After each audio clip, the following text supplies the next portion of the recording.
This is Frank. This is a 2006 Toyota Highlander. In this video, I'm going to show you how to remove the instrument gauge cluster.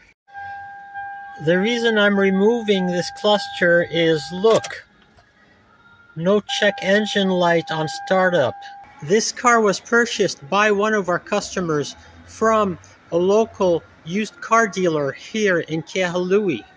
And this is not the first one of this dealer's cars that comes into our shop with a non-working check engine light. And some of his cars, not this one, have also come into our shop with suspiciously low readings on the odometer. Like, who has a 2001 Toyota Highlander that it looks like it's been to hell and back, but it has only 42,000 miles on the odometer? Keep watching and I'll show you how to get the instrument gauge cluster out.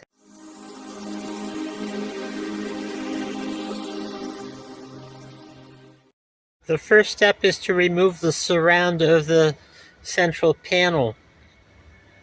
So just use a plastic tool and pry this out. Go all the way around and pry it out. This comes off pretty easily.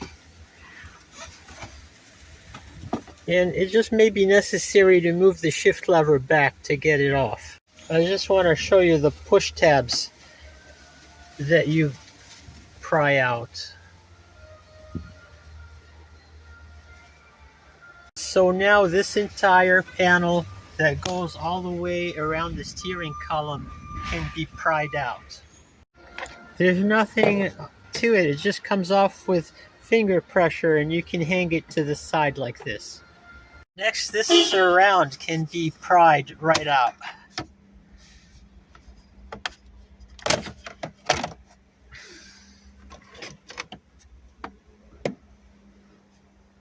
All it takes is a little bit of conviction. Now we can take off this bezel. It has 2 screws in the top and 2 screws in the back. And here's the bezel. So with the bezel out, there are 2 screws on the bottom, one here, and 1 screw in the top. I used a little magnet to get the screws out once I unthread them. I'll put a link to this little magnet tool in the video description.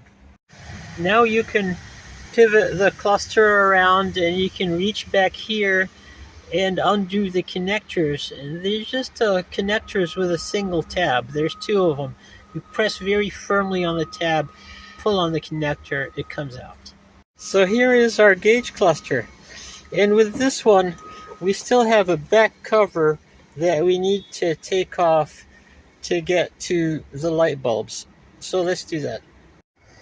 Unfortunately for me, this cluster is the new type with the LEDs on the printed circuit board.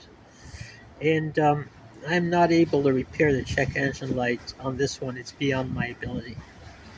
So you have seen how to disassemble the dash to remove the cluster. How you put it back is easy. I hope you've enjoyed this video and thank you for watching.